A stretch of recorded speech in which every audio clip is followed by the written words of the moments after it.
excelentísima vicepresidenta de la República, doña Margarita Cedeño, muchísimas autoridades, honorables autoridades, queridas amigas y amigos, y especialmente organizaciones de mujeres y organizaciones feministas que están aquí presentes para participar en este acto. Quiero, antes de nada, agradecer enormemente la invitación, la oportunidad a compartir gran parte de mi experiencia y trabajo profesional y también mi inquietud y compromiso en lo que es la lucha contra la desigualdad y el trabajo por la igualdad.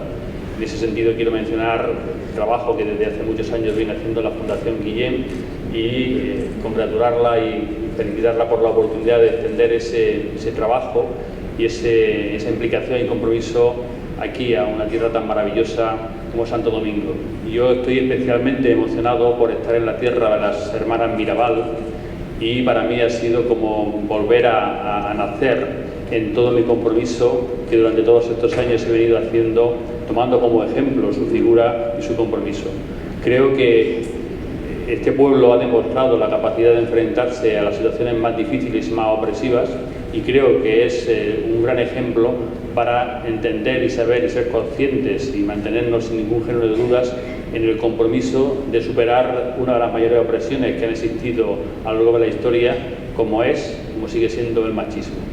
Tener la oportunidad de estar aquí y de compartir en este escenario único como es el Caribe, para mí me resulta especialmente gratificante, porque si algo he aprendido en estos últimos días es que el Caribe no es un conjunto de islas, sino que ahora soy consciente de que es el continente más sólido en todo lo que es el compromiso por el desarrollo humano, por la justicia, por la paz y por la igualdad.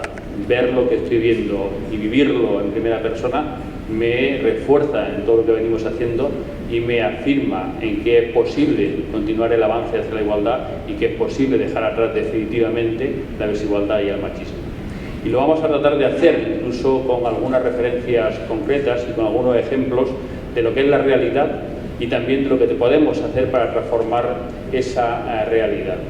Tenemos que ser conscientes del resultado en el cual lo estamos desenvolviendo, a veces con demasiada prisa, con demasiado interés en lo inmediato, como para olvidarnos de todo lo que sucede cerca de nosotros y solo detenernos cuando la forma de presentarse es especialmente impactante, especialmente grave por las circunstancias o por la intensidad de violencia que se produce en un caso concreto, en un caso explícito.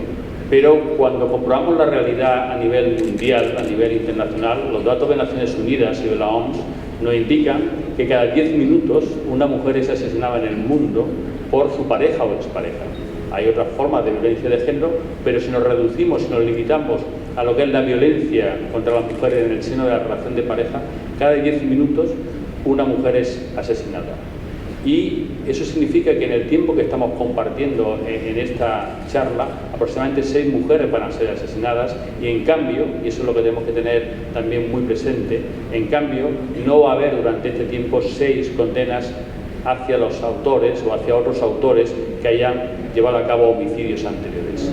Estamos en una situación muy especial, estamos ante una violencia muy extendida, ante una violencia muy cercana, está ocurriendo en la casa de al lado, está ocurriendo en el barrio de enfrente y sin embargo no somos capaces de enfrentarnos a esta violencia como vamos a ver más adelante, somos capaces de enfrentarnos a la violencia más organizadas, a las mafias, a los grupos terroristas y estamos siendo eficaces en el combate de esa violencia, pero estamos fallando en lo que es la lucha contra la violencia de género hacia la violencia que sufren las mujeres. Por lo tanto, tenemos que desarrollar el conocimiento necesario y los instrumentos para ser eficaces. Y decía Bertillon, en el siglo XIX, un criminalista francés, Alphonse Bertillon, que solamente se ve lo que se mira y solo se mira lo que se tiene en la mente.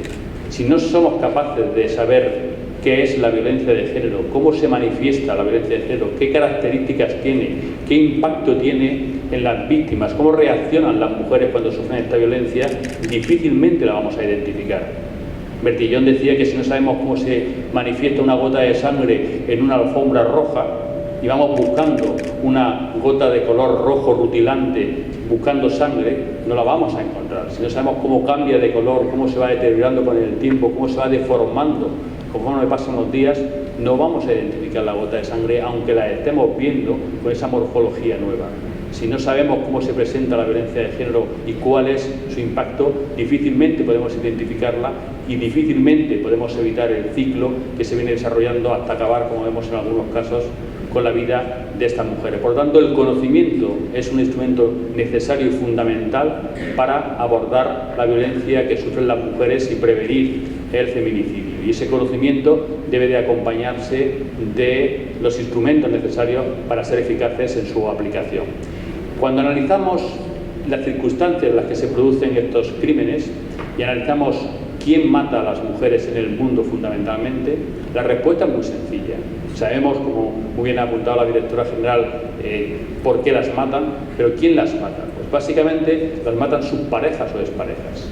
Cuando analizamos las circunstancias en las que las mujeres son asesinadas, comprobamos que son asesinadas fundamentalmente por sus parejas, que son asesinadas en sus casas, no en ambientes delictivos, no en contextos de criminalidad, sino en sus casas, que son asesinadas después de un tiempo de convivencia y después de un tiempo de violencia, donde el impacto y las consecuencias de esa violencia han sido detectados, han sido observados por personas cercanas, por familiares, por incluso profesionales en las consultas médicas o en algún otro tipo de actuación sobre ellas, sin que se haya dado una respuesta lo suficientemente eficaz para evitar que al final el resultado haya sido el feminicidio. Y por lo tanto hay una cierta pasividad social ante una violencia que es minimizada, que es normalizada, que es justificada bajo distintos argumentos. No se responde con contundencia, no se dice no nunca jamás hacia la violencia que sufren las mujeres, sino que se dan explicaciones, como vamos a ver. Y eso hace que cuando analizamos los homicidios que se producen a nivel mundial, vemos, como recoge en el gráfico, que efectivamente hay una mayor tasa de homicidios en los hombres, generalmente relacionados con ambientes y con contextos de criminalidad. Cuando comprobamos los homicidios por los diferentes grupos de edad, vemos que las mujeres, en cuanto inicia la relación de pareja, a partir de los 14-15 años, la tasa de homicidios, de feminicidios por tanto, se mantiene prácticamente constante a lo largo de toda su vida, porque las mujeres son asesinadas en las relaciones de pareja, y son asesinadas en las relaciones de pareja con 16 años, con 20 años, con 40 años, con 50, con 60 y con 80 años. Las mujeres son asesinadas por sus parejas y por lo tanto esa altura de las figuras se mantiene prácticamente constante a lo largo de todas las etapas de la vida, mientras que los hombres son fundamentalmente asesinados en épocas en las que sus actividades envueltas en la criminalidad, en la delincuencia, los sitúan en situaciones de mayor riesgo. Luego vemos cómo hay un perfil distinto en los homicidios que sufren los hombres, fundamentalmente por otros hombres, y en los femicidios que sufren las mujeres provocados por hombres con los que mantienen una relación de pareja. Y eso hace que cada año a nivel mundial el número de mujeres que sufren la violencia y que son asesinadas, pues vienen a sumar, como recogen los datos de Naciones Unidas, aproximadamente unas 50.000. Y concretamente, como vemos en el gráfico, en la región de las Américas, pues son 6.900 mujeres las que son asesinadas cada año. Una situación lo suficientemente objetiva, lo suficientemente evidente como para preguntarnos por qué no se reacciona más y por qué no se ha reaccionado antes ante esta situación tan objetiva solo en el resultado. Evidentemente, todo el contexto social y cultural la acompaña, pero quedándonos solo con el resultado y dentro de ese resultado, con el resultado más grave, es tan objetivo que sorprende por qué no ha habido antes una respuesta tajante y contundente para detener esta pandemia, para detener esta violencia que se está produciendo a nivel mundial. Por lo tanto, tenemos un grado de complejidad que la propia situación que estamos describiendo nos indica que existe, que está presente. Estamos hablando de que es una violencia que está construida sobre una serie de referencias sociales y culturales, que es minimizada, que es justificada, que es integrada como parte de la normalidad en la que viven las mujeres. Es una violencia que además se va manteniendo en el tiempo, que empieza con un empujón, que empieza con un golpe, que empieza con un insulto y puede terminar, en muchos casos, en un feminicidio. Luego ese continuum de violencia es un elemento clave para poder detectarla en algún momento del proceso, porque tenemos oportunidad para detectarla y por lo tanto para responder y prevenir el feminicidio. Y es una violencia de hombres contra mujeres, no solo en la relación de pareja. Es cierto que la relación de pareja es el contexto más habitual y más frecuente, pero también se producen feminicidios en un contexto sexual, de violencia sexual, en un contexto de grupos, en un contexto de conflicto armado, en diferentes contextos también hay feminicidios y tenemos que ser conscientes a la hora de analizar la situación, puesto que hay que ser eficaces abordando el problema con carácter integral, con carácter general. Por lo tanto, la actuación tiene que partir también a través de las políticas públicas. No hay otra. Yo en ese sentido pongo el ejemplo que me explicaban a mí cuando empezaba a estudiar medicina, en el año 80, y recuerdo que un profesor nos dijo que Hipócrates, que era el padre de la medicina, que vivió en el siglo V a.C., él decía que la medicina no curaba. Entonces nosotros, estudiantes de medicina, en primer curso de medicina, decíamos, bueno, si la medicina no cura, y lo dice Hipócrates, que es el padre, ¿qué hacemos nosotros en la facultad? Entonces decían, no, tranquilos, no vayáis todavía, porque lo que decía Hipócrates es que quien cura es la naturaleza, y lo que hace la medicina es ayudar a la naturaleza a curar. Nos pareció muy bien, a mí me convenció, además muy poético, y decidí seguir estudiando medicina. Pues lo que ocurre con las políticas públicas y con la sociedad es algo similar. Quien va a acabar con la violencia de género, quien va a acabar con la desigualdad, quien va a acabar con los feminicidios es la sociedad. Solo puede ser la sociedad. No hay ninguna política, no hay ninguna ley, no hay ningún instrumento que pueda acabar con ese tipo de conductas. Es la propia sociedad. Pero la política, el gobierno, las instituciones tienen que ayudar a la sociedad a acabar con la violencia de género, a acabar con la desigualdad. Por eso hay un compromiso muy estrecho, por eso tiene que haber una complicidad entre las políticas y la sociedad para poder ser eficaces.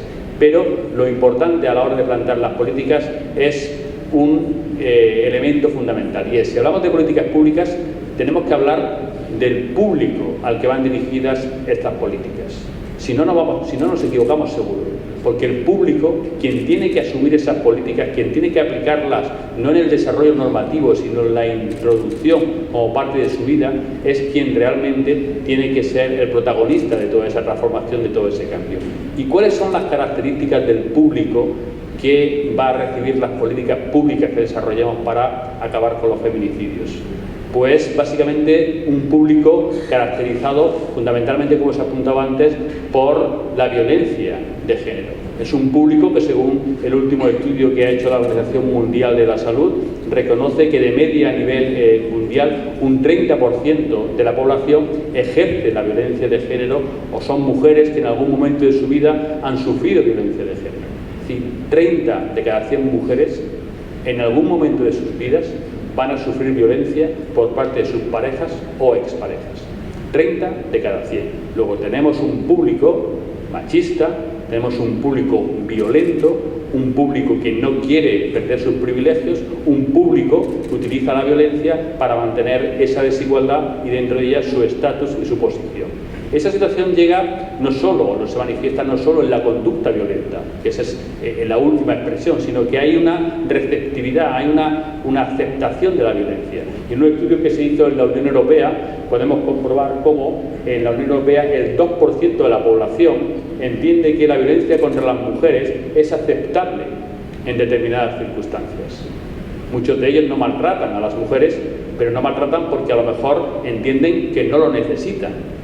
Yo recuerdo un caso de una mujer mayor que fue a escuchar una conferencia que di, y cuando terminó la conferencia se me acerca y me dice: muchas gracias, doctor, por venir aquí a dar una conferencia, no viene mucha gente, a mí me gusta mucho este tema, y de pronto se queda así un poco parada.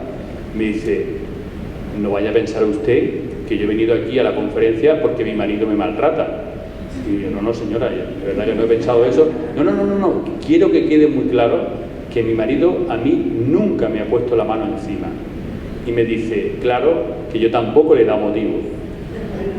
Y entonces vemos cómo la cultura juega con las razones, con los motivos, de manera que si tú eres una buena mujer, esposa, madre, ama de casa, no te va a pasar nada. En cambio, como te rebeles frente a los dictados que impone el agresor, el marido, sí puede ser víctima de violencia. Por lo tanto, vemos que hay una receptividad en ese 2% que reconoce en la Unión Europea que la violencia es aceptable en algunas ocasiones. Pero ¿qué dice el 1%? El 1% de toda la Unión Europea dice que es aceptable en todas las circunstancias. En todas las circunstancias. Por lo tanto, vemos esa receptividad, esa permisividad con la violencia que facilita el que luego cuando alguien tiene una circunstancia, ¿qué circunstancia? La que él decide. Porque es una cuestión que no está tasada ni delimitada como si fuera un código, sino que es el agresor el que decide si hay motivos suficientes para llevar a cabo la agresión. Entonces vemos que son factores que juegan con la interpretación, que juegan con el significado que da precisamente quien puede utilizar la violencia. Por eso es muy importante que cuando nos enfrentemos a la violencia como resultado, seamos conscientes que realmente detrás de esa violencia como resultado en lo que es la situación individual hay todo un contexto social y cultural. Por lo tanto, cuando vemos una conducta violenta que lleva a cabo una persona, un individuo, uno solo, sobre una mujer, una sola, esa conducta está construida sobre una situación previa que viene caracterizada por el ambiente en el que esa relación se ha ido manteniendo, se ha ido desarrollando, se ha ido construyendo. Y esa motivación o esa circunstancia es la que explica el objetivo, el para qué un hombre utiliza la violencia sobre una mujer.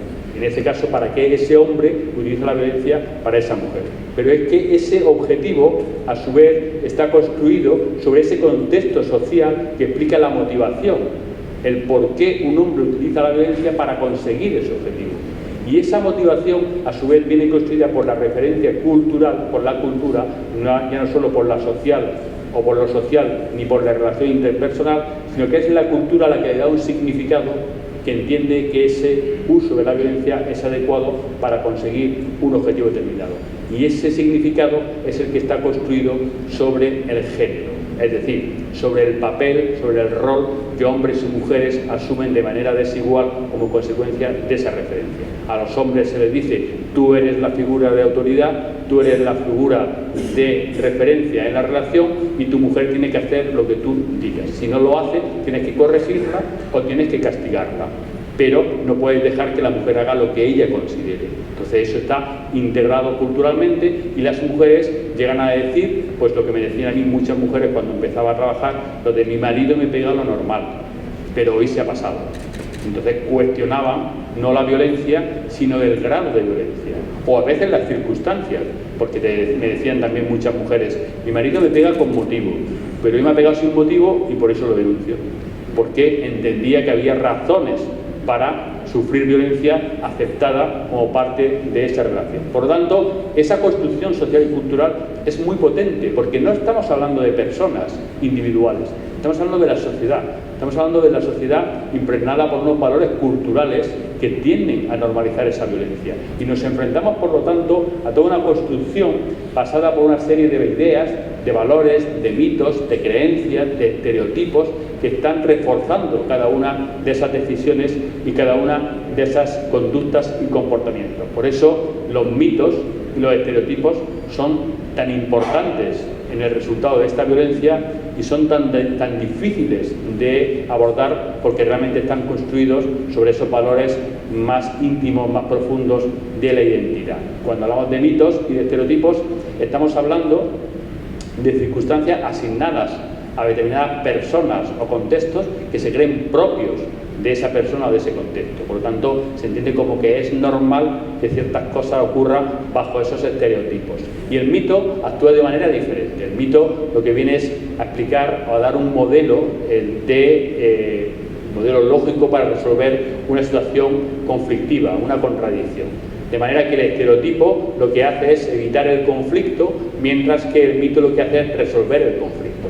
Cuando hablamos de violencia de género, tenemos mitos y estereotipos. Y, por ejemplo, entre los estereotipos tenemos aquellos que dicen que la violencia de género es algo normal, que la mujer habrá provocado, que habrá hecho algo para que el hombre haya llevado a cabo esa agresión. Lo que hace el estereotipo es dar una respuesta que evita que esa situación se considere como grave. puesto que se queda integrada dentro de lo que se piensa que es normal, que es habitual, que es común o frecuente en la relación.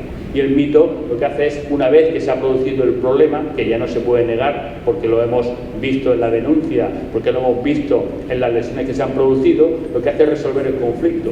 ¿Y cómo lo resuelve? Diciendo, por ejemplo, que la mayoría de los casos que hay en violencia de género pues se corresponden con denuncias falsas. Por lo tanto, la sociedad, en lugar de acercarse al problema, se mantiene distante pensando que no es verdad, que es un artificio de las mujeres para beneficiarse en el momento de la separación. Por lo tanto, esos mitos son muy importantes, tan importantes que la figura del autor, la figura del agresor, cuenta con una serie de mitos propios para salir beneficiado de esa conducta violenta y para dificultar la detención, para facilitar la impunidad y de esa manera seguir controlando y seguir ejerciendo la violencia. Y entre esos mitos que influyen directamente sobre el agresor, pues tenemos todo lo relacionado con el alcohol y las drogas, que vemos como a nivel poblacional hay porcentajes muy altos que piensan que la violencia de género se explica por ese tipo de circunstancias. Tenemos todo lo referente a los problemas psicológicos o a la experiencia de violencia, pero al final es lo que la gente piensa cuando decimos una mujer ha sido asesinada o han asesinado a 4 mujeres, pues rápidamente alguien piensa estaría borracho o estaría bajo los efectos de los celos o estaría bajo algún problema, en lugar de entender que es un caso que se produce en unas circunstancias donde hay otros muchos casos que también han sido caracterizados por esa situación de violencia, por esa relación basada en el control, en el dominio, en el sometimiento. Por lo tanto, al final lo que vemos es que la propia realidad se impregna de esos mitos y reproduce de alguna manera la situación dando justificaciones. Y entre ellos, por ejemplo, en el último caso que hemos tenido aquí en Santo Domingo, vemos cómo en las noticias aparecen justificación cuando habla de que el agresor era una persona tranquila, amable y colaboradora, del que nunca se piensa que llegaría a hacer un acto de ese tipo. Cuando una persona lee esta noticia y esa información, ¿qué conclusión puede sacar? Si a mí me dicen que mi vecino o que un vecino es una buena persona, es un buen hombre, es muy trabajador, un buen padre y ha matado a su mujer, porque me lo están diciendo porque ha matado a su mujer, ¿qué es lo que pienso yo? Pues que estaba borracho, que estaba enfermo, que es lo que la sociedad, la cultura ha situado como justificación de la violencia de género. Luego, ese tipo de justificaciones al final refuerza la idea de que un buen hombre ha matado a su mujer porque estaba loco o porque se le ha ido la cabeza y luego le vuelve, pero en ese momento se le ha ido la cabeza. Luego vemos cómo se puede integrar incluso el resultado más terrible y más dramático, como puede ser el asesinar simultáneamente a 4 personas, a 4 mujeres. Entonces, la situación es la reproducción y el agresor en todo este proceso se convierte en el hombre invisible. Porque cuando hablamos de violencia contra las mujeres, estamos hablando de las mujeres que sufren violencia, pero no hablamos casi nunca de los hombres que ejercen la violencia. Cuando vemos las noticias, vemos una mujer muere a manos de, no vemos un hombre mata a. Y por lo tanto, el agresor queda en un lugar muy secundario sin que se levante una conciencia crítica frente a él, sin que tenga la percepción de que la sociedad reprueba ese tipo de conducta y rechaza ese tipo de hombres, que no se es más hombre por ejercer el control, el dominio, el sometimiento o la violencia, y mucho menos si se llega incluso a matar a la mujer. Entonces, ese tipo de cambio social es fundamental y por eso es muy importante romper con esas ideas que tratan de delimitar la violencia a determinados hombres. Y yo es una especie de campaña o de lucha o de guerra que llevo desde el principio, porque siempre cuando acudí a algún sitio me preguntaban por los perfiles del agresor. ¿Cuáles son los perfiles del agresor? Y yo siempre decía, son 3 características. El agresor es un hombre, varón, de sexo masculino. Ese es el perfil del agresor. Es decir, que nadie busque otro. Luego habrá distintas formas de comportarse. El que tenga una personalidad más explosiva va a utilizar una violencia más agresiva. El que sea más dependiente, más sumiso, va a utilizar una violencia más psicológica. Pero ocurre en cualquier persona, en el cargo que esté o en la posición que esté. Pero las características, el perfil del agresor viene caracterizado por esas 3 características: hombre, varón, de sexo masculino. Cualquier hombre que decida porque lo hace desde la voluntad. Cualquier hombre que decida ser maltratador lo va a ser. Cualquier hombre que decida matar a su mujer lo podrá hacer si dejamos que lo haga. Por eso la respuesta de la sociedad y de las instituciones es tan importante, porque realmente lo que vemos es que la propia realidad lo que hace es dificultar la conciencia crítica. Fíjense que cuando hablamos de la cultura como esa referencia macro que impregna las conductas individuales, lo que hace es crear un orden, una especie de relación entre las personas y la distribución de funciones, espacios, roles, tiempos entre unas y otras de manera diferente. Cuando eso se integra como parte de la habitualidad, completado con una serie de valores, una serie de ideas, una serie de principios, al final hablamos de normalidad. Nuestra forma de relacionarnos viene condicionada por ese orden en esas circunstancias, y por lo tanto, cuando en ese normalidad se distribuyen los roles, se supone que tiene que asumirse una responsabilidad en el desarrollo de esos roles. Cuando hay una desviación respecto a lo que en el orden está contemplado y se produce sobre esa desviación una corrección, no se percibe como algo negativo desde el punto de vista general, porque lo que está haciendo esa corrección a través de la violencia es restablecer el orden, y cuando se restablece el orden se refuerza la cultura. Por lo tanto, no hay una crítica real al uso de la violencia, como ya hemos visto en el estudio de la Unión Europea, y solamente hay una crítica cuando el resultado es especialmente grave, una crítica sobre lo cuantitativo, pero al mismo tiempo hay una justificación, o bien en la conducta de la víctima con la provocación, etcétera, etcétera, o en la situación del agresor con el alcohol, las drogas o el trastorno mental. De manera que la propia respuesta crítica hacia la violencia no es lo suficientemente intensa, y eso se traduce en impunidad y en invisibilidad. Gran parte de la violencia no se denuncia. En España sabemos que se denuncia un 20%, el 80% no se denuncia, y de la que se denuncia se condena un 20%. Luego hay impunidad y hay invisibilidad, de manera que no hay sanción, no hay percepción de que cambien las circunstancias, no hay impacto social, y por lo tanto la respuesta viene a reforzar la propia construcción cultural. Y la realidad de la violencia al final no influye apenas, ojo, influye pero muy poquito en el cambio. Por eso decía, ¿qué más tiene que pasar para que con 200 mujeres asesinadas cada año, con todos los miles de casos de violencia sin resultado de muerte, no haya una respuesta social, no haya una demanda social para buscar una solución a este problema? Y vemos que en gran parte viene influido por esa situación, hasta el punto de que cuando hablamos de esta violencia tenemos que ser conscientes de que quien está en la parte que ejerce la violencia vive y forma parte de la misma sociedad y de la misma cultura que las personas que están en los cargos, en las instituciones donde se lleva a cabo la investigación de los casos. Los agresores viven en el mismo lugar donde viven las personas que estamos trabajando para resolver los casos de violencia de género.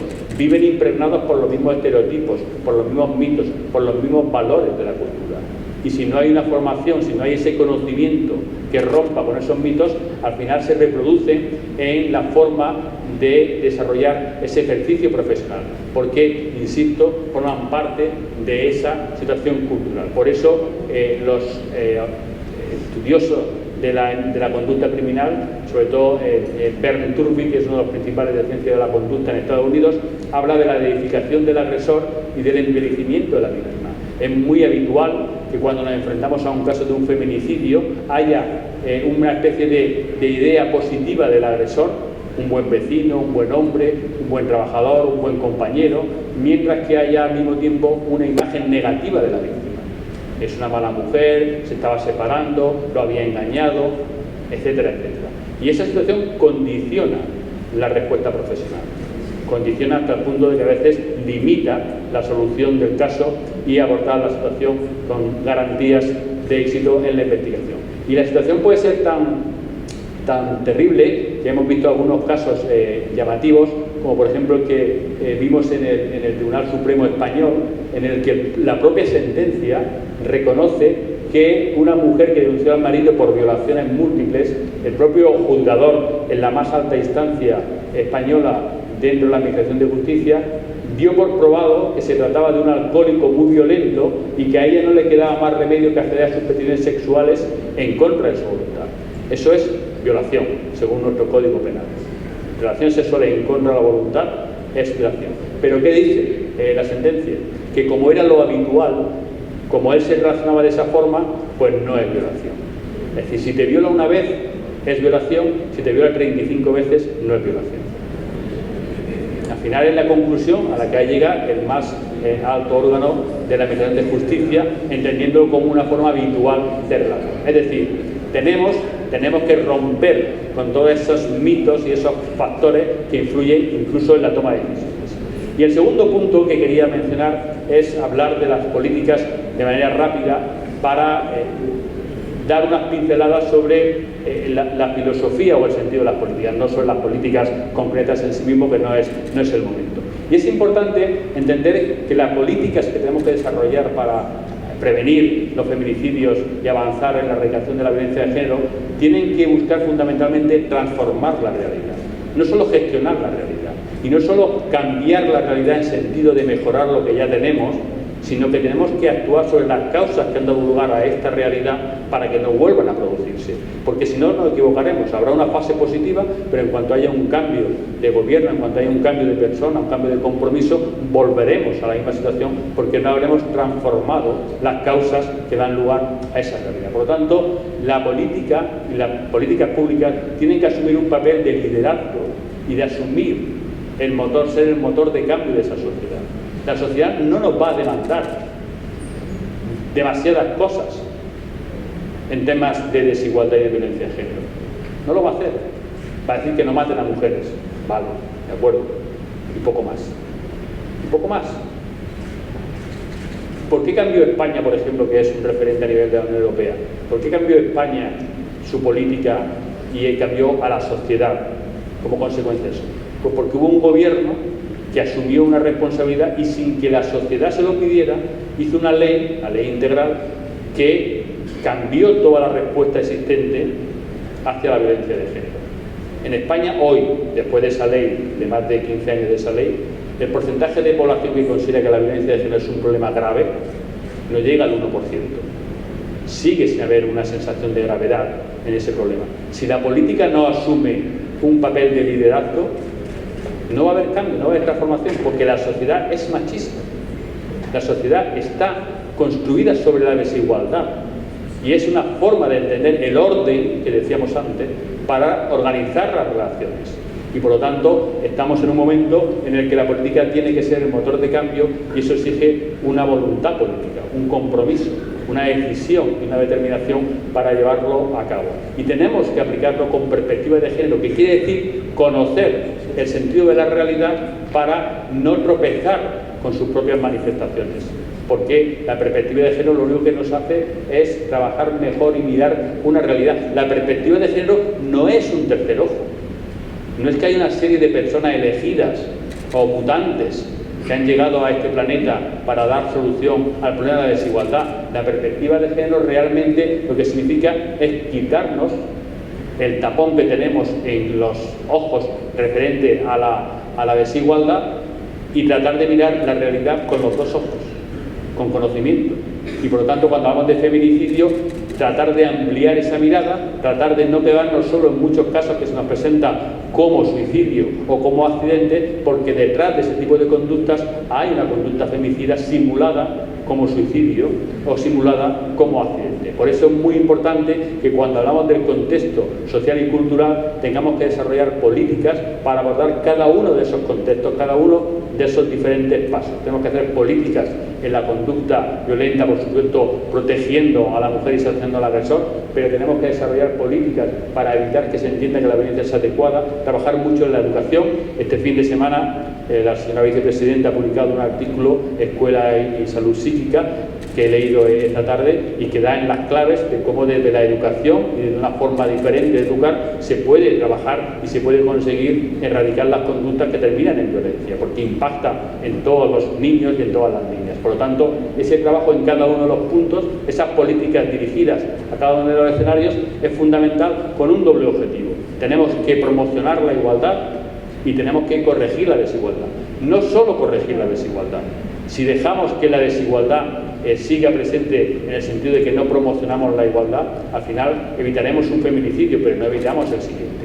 porque habrá un escenario donde los feminicidios se puedan seguir produciendo. Por tanto, tiene que ser un doble objetivo de promocionar la igualdad y corregir la desigualdad, y hacerlo con un carácter global, es decir, abordando todos los campos, con un carácter integral, interrelacionándolo, y una constancia en el tiempo y una continuidad que no terminen los programas y parezca que ya se ha hecho lo suficiente, y todo eso hacerlo con esa continuidad necesaria para ser eficaces. De lo contrario, avanzaremos en algunos de los resultados, pero no podemos acabar con esa situación que es la que está dando lugar a los casos que tenemos que abordar.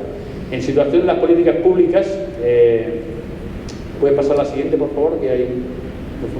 Tenemos que ser conscientes que vivimos un momento especialmente crítico, y es el que viene caracterizado por un cambio en la sociedad hacia la igualdad. Pero es un cambio que viene liderado fundamentalmente por las mujeres. Por eso hablamos de transformación asimétrica.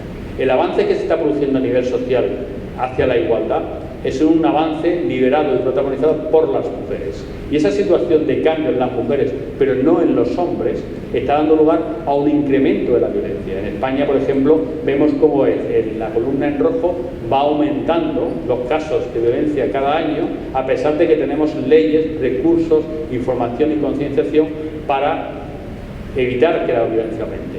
Pero los hombres tenemos una identidad construida, sobre todo, sobre la negación de la mujer, de lo femenino. A nosotros no nos dicen que es ser hombre, pero ser hombre fundamentalmente es no ser mujer. Desde chiquititos nos dicen: los niños no lloran, los niños no juegan con muñecas, los niños no se ponen el color rosa, los niños no juegan con cocinitas. Todo eso es no ser mujer. Entonces esa identidad masculina está muy reforzada precisamente por la negación de lo femenino. Y por lo tanto, cuando los chicos llegan ahora a la adolescencia, y ser chico es no ser chica, si yo no puedo ser como tú, y tú has cambiado, y tú sí eres como yo, puesto que estás ocupando espacios, estás haciendo funciones, estás con una independencia que antes no tenías, tal y como teníamos los chicos, si yo no puedo ser tú y tú eres como yo, entonces ¿qué soy yo?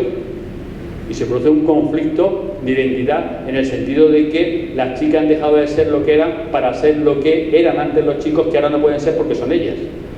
Entonces, ante esa situación, los chicos retroceden, dan un paso hacia atrás y buscan escenarios donde las chicas no sean como ellos. Y esos escenarios son escenarios más machistas, más conservadores. Y por eso se está produciendo un incremento de la violencia, porque el cambio hacia la igualdad protagonizado por las mujeres está dando lugar a un retroceso en muchos hombres. Y parte de la situación de violencia, incluso del incremento de los feminicidios, puede estar motivado por esa percepción en muchos hombres de que las mujeres le están arrebatando un espacio, un protagonismo que ellos interpretan como un ataque y al que responden con violencia.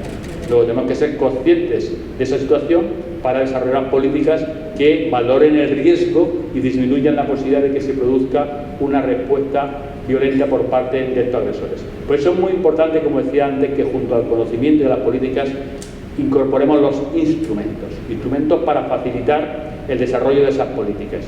Y uno de esos instrumentos en lo que es la investigación de los feminicidios es el modelo de protocolo que desarrolló Naciones Unidas para la investigación de esos casos aquí en la región de América Latina.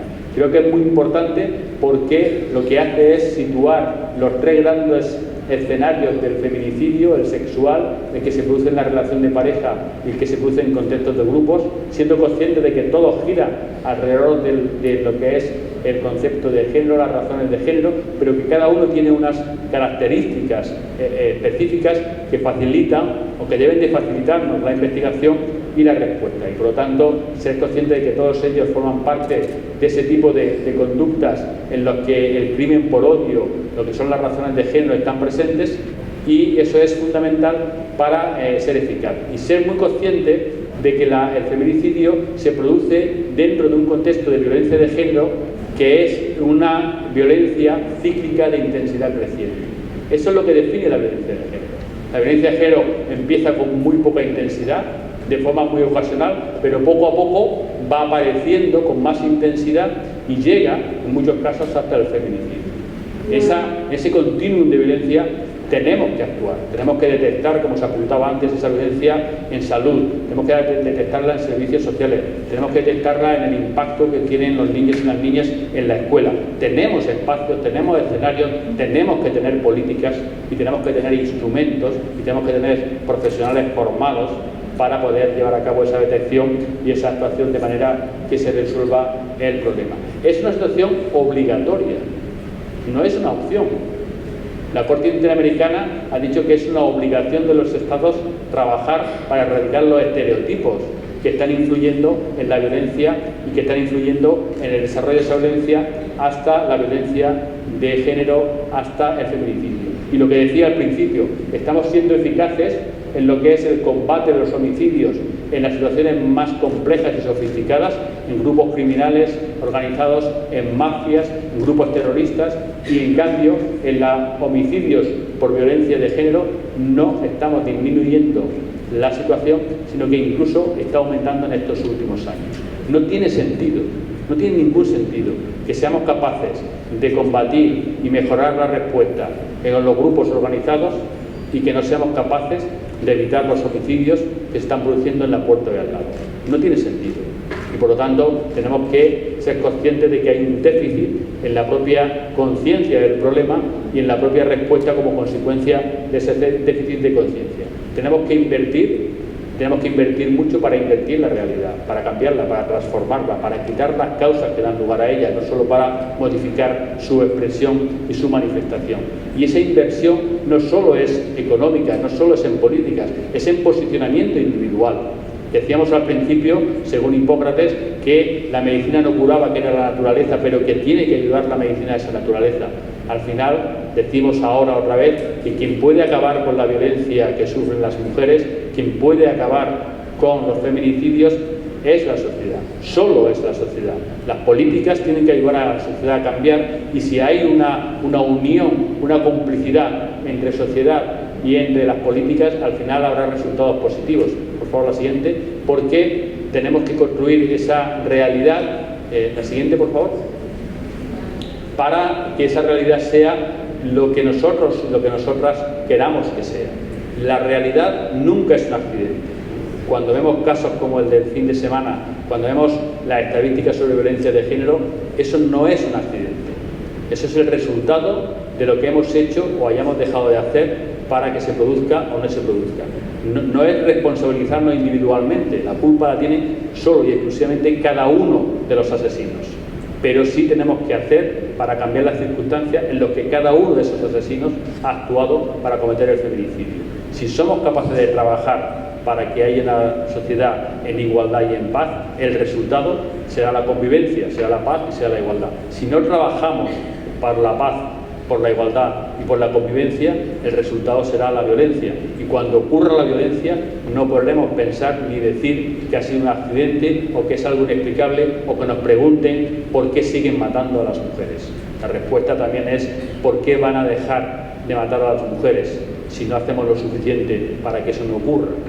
Pues la responsabilidad y la implicación tiene que ser individual. Tenemos que exigir a las instituciones, pero también tenemos que comprometernos a nivel individual. Yo espero que a lo largo de estos días, la siguiente por favor, podamos seguir trabajando. Ayer tuvimos la oportunidad de compartir con la directora general. Yo me ofrezco totalmente desinteresadamente para poder contribuir a erradicar la violencia de género y por supuesto a prevenir los feminicidios, y estaré encantado de seguir trabajando y haciéndolo en esta tierra tan maravillosa donde las hermanas Mirabal nos dieron el primer ejemplo de lo que había que hacer. Muchas gracias.